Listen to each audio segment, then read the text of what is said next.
Good morning, my fellow ruminators. Welcome back to another discussion, another discourse on a very important matter. Now, it is my distinct pleasure to be here with you. Merry Christmas. I hope you had a fantastic day with yourselves and your families and friends. Now, today we are going to be looking at a newspaper article that was published in the Public Opinion. And the question that was asked in this article, and the Public Opinion is a Jamaican online newspaper. I'm not sure how many of you are familiar with that newspaper, with this newspaper, but it has the title of the op-ed is "What Has 60 Years of Independence Done for Jamaica?" Let me see if I can pull this up on my screen, and then we can analyze this article together, because that's the importance, that you're able to see what I am talking about. A lot of times we tend not to believe, or try to understand the circumstances afflicting Jamaica.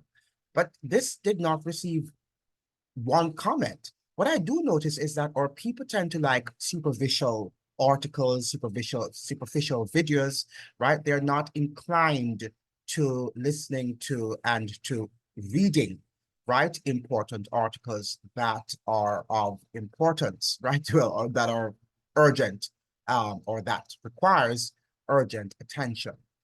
Now, what has 60 years of independence done for us? And this is the question being asked, being posed by this writer, right? I'm not seeing the name of the writer here, but this is the article that was written by this person. I'm not sure if it's the editor. Could be the editor, right? Perhaps it's the editor of this online newspaper called Public Opinion. Now, this was written on June 24th, 2002, when Jamaica was celebrating its 60th year of independence, political independence. We are now 61 years as of this year, right? Now, he begins his article. It's a very short article, so we can go through all of it. In the business world, a company conducts an annual assessment of its performance, focusing on its assets, liabilities, and shareholder equity or net worth.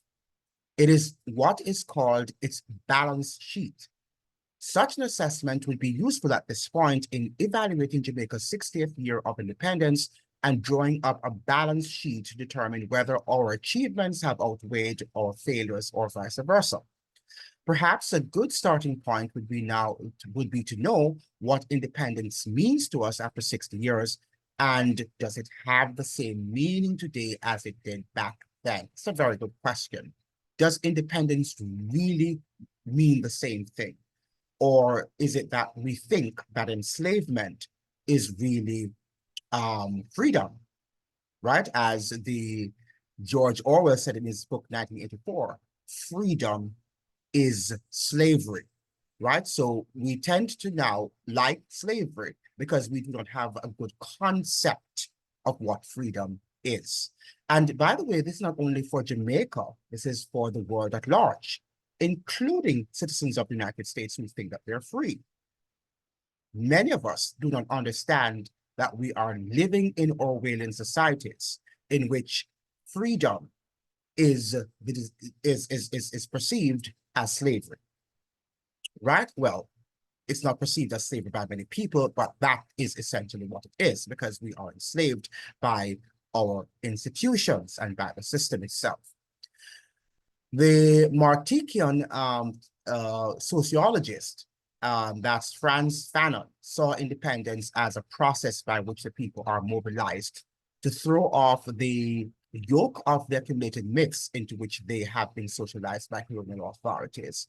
So I like this fact, or this expression here, that independence is a process. It is not just something that happens overnight, right? It is something that is a process that is to be a work in progress, right? And I don't think that a lot of Jamaicans understand that.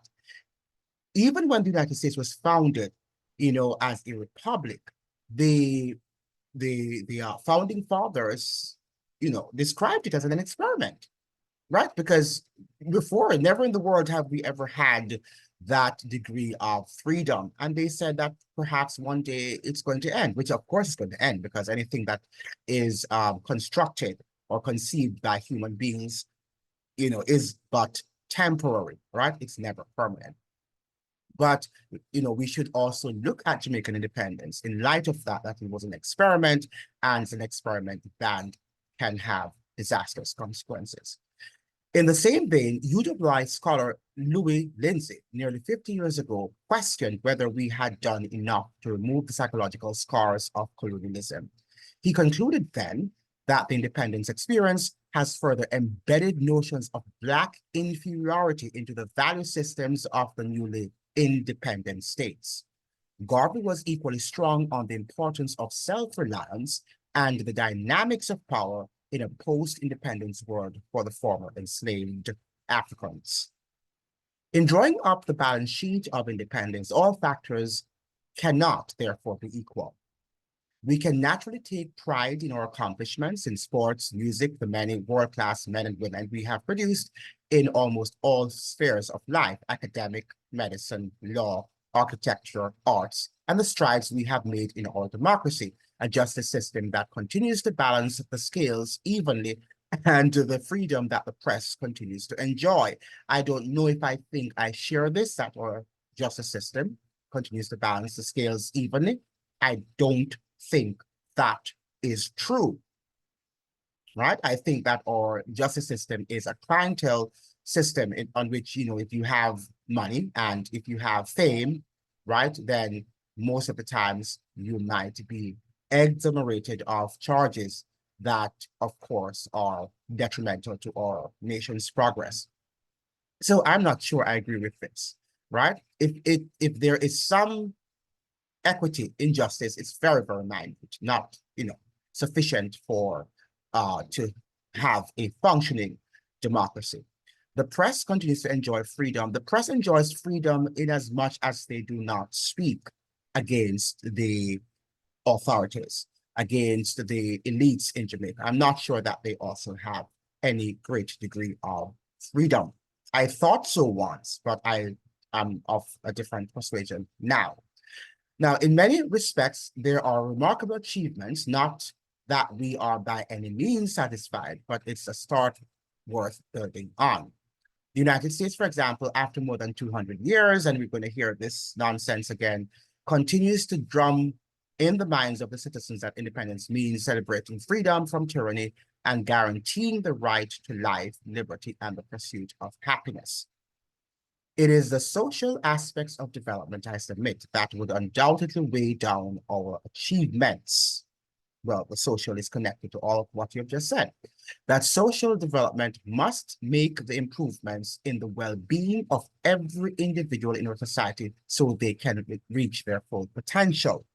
The success of society, and therefore of independence, is linked to the well-being of each and every citizen, right? Because we've always had small pockets of excellence, even under colonialism, right? Even under colonialism, we've shone, right, to some extent, right? So, congratulating us for shining in a few areas here and there is right, is not adequate. It's not anything that is going to give us any sense of pride. When we therefore set about to assess our GDP growth, we find that over the 60-year period, it averages far less than is desirable. Even in the heydays of the 1960s, when the inevitability of growth was assured in a newly independent society, the social indicators were troubling. Today, our per capita GDP, which links to the well-being of our citizens, stands at about 9,000, so over 9,975 US dollars, and ranks us 116 out of 194 countries. Very proud of that, aren't we? According to the World Population Review of 2002. This is well below other Caribbean nations or countries, all of whom achieved, or probably all of which, achieved independence after us: Trinidad and Tobago, Antigua and Barbuda, Grenada, Barbados, and Dominica, right? So even though they achieved independence after us, they have higher GDPs. Are we proud of that? When it comes to our productivity, which is of course linked to our per capita GDP, this is an area of underperformance. According to the Jamaica Productivity Center, over the last 2 decades, Jamaica has had weak and declining levels of productivity. From 2001 to 2019, labor productivity, capital productivity, and total factor productivity recorded annual average declines of 0.6, 0.2, and 0.4% respectively. In 2019, labor productivity for the services producing sector was larger than the goods producing sector, right? So that's not very good.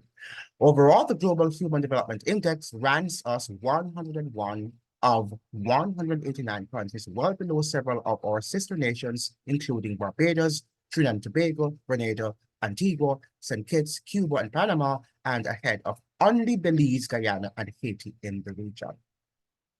And these countries, by no standard, should be the test, for us, because as the author here is suggesting, they are the least developed in the region, right? Now, we have here, in the final analysis, our education philosophy remains the vessel that provides comfort for the myths, psychological scars, and embedded notions of inferiority bequeathed to us by colonialism. The unintended consequence of which is the portrayal of a post-independence balance sheet weighed down heavily by poor social indicators and the all too frequent antisocial behavior normalized in our classrooms, public spaces, and communities. So this is what the author is saying here in the Public Opinion newspaper, online edition of the Public Opinion newspaper. And I don't think that things have really improved over the past year for us, right? Impossible.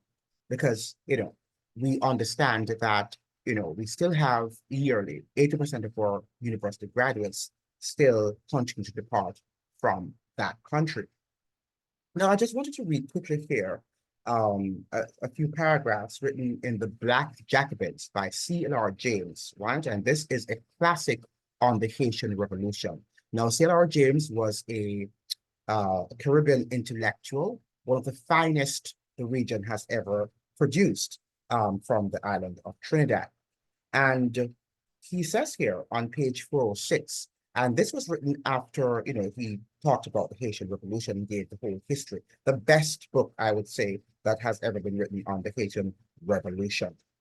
Now, he says here on page 406 of his appendix, right? Because this is a chapter after that book was written. Because C.L.R. James was now assessing, he was now writing in the 1960s and was assessing, the post-independence era in the Caribbean.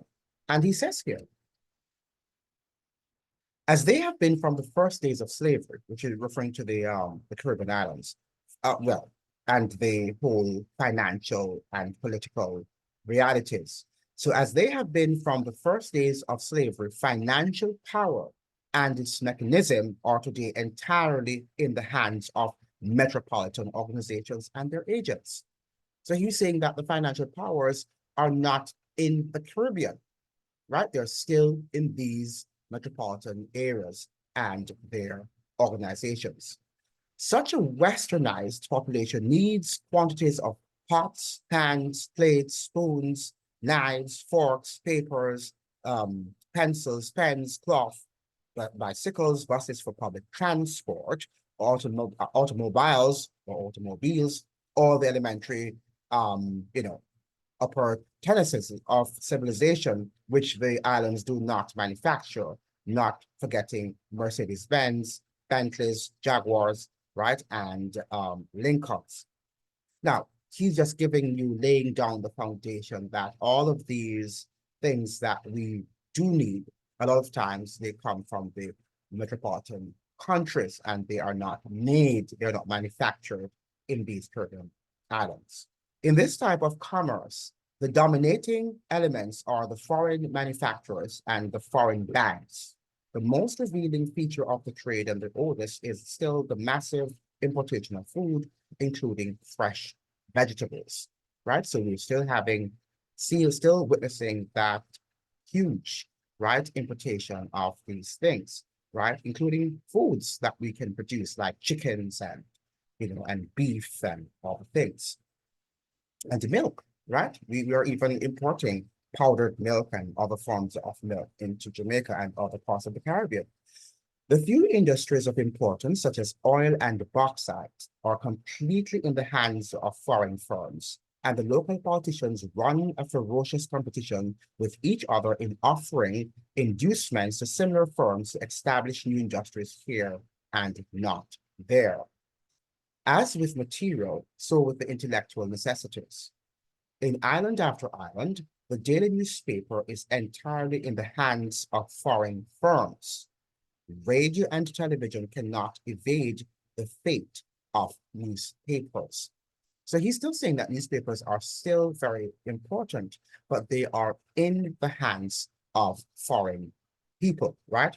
Of foreign entities. And, the news, therefore, is not going to be objectively rendered, or the interest of the country would not be defended if we do not have an independent media, right? A media that can defend the interests of the citizens of that country. In 1963, the old colonial system is not what it was in 1863. In 1863, it was not what it had been in 1763 or 1663. So yes, you might see some improvements here or there, or it might change. It doesn't necessarily mean, when we say change, it doesn't necessarily mean that it is for the better or the uplifting of the people, right? It's just that it's not the same. Because, as time progresses, institutions change, right? Not necessarily in the interest of the masses, as we are seeing. And that's why many people are suggesting that things are better, in 2023 than in probably 1983. But things change. It does not necessarily mean that it changes. Things change for the better or the upliftment of the masses on these islands. The fundamentals outlined above, however, have not changed, right? The fundamentals are what have not changed. But for that first system, the system is now threatened not from without, but from within, right? So our local politicians are really our enemies and the economic elites along with them, right? They are the ones who are threatening our progress, right? And you must understand that, because sometimes we tend to believe everything we see in the media, right? And when we see that foreign entities are sometimes, of course, our enemies too, but in many cases, our local elites aid and abet them, their destructive practices. But for the first time, the system is now threatened not from without, but from within. And you must grasp that, not by communism, not by socialism, but by plain, simple parliamentary democracy. Right? So here, Sarah James is saying this type of parliamentary democracy is what is our enemy, because it is not cemented, right, in real democracy, in true democracy. It is a farcical, a false, a phony democracy.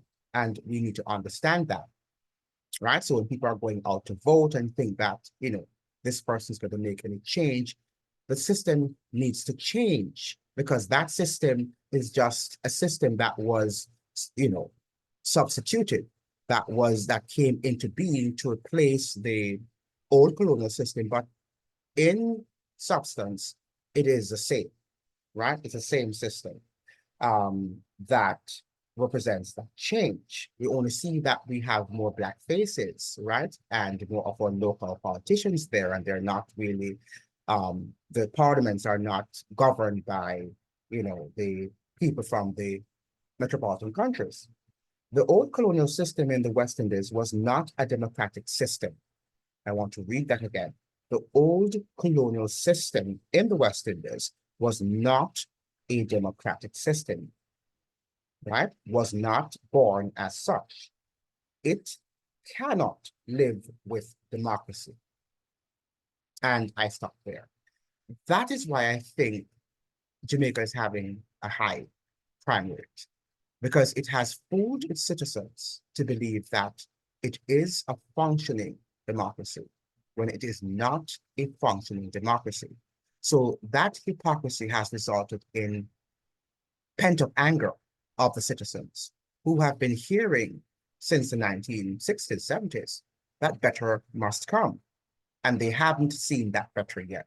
So what they have done now, they have taken up the mandate, right, that the prime ministers should have into their own hands, right? And they're angry and they are viciously attacking other citizens, right? Because of course they are not able to reach the levers of power. They can't, we hope not, kill members of parliament because they're well protected.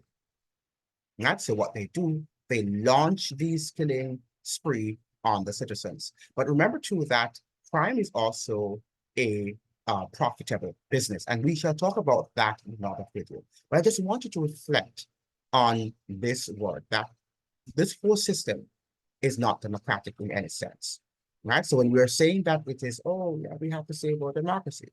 Save what democracy? Because it has never been a democracy, right? And this is what we need to read, study, and understand.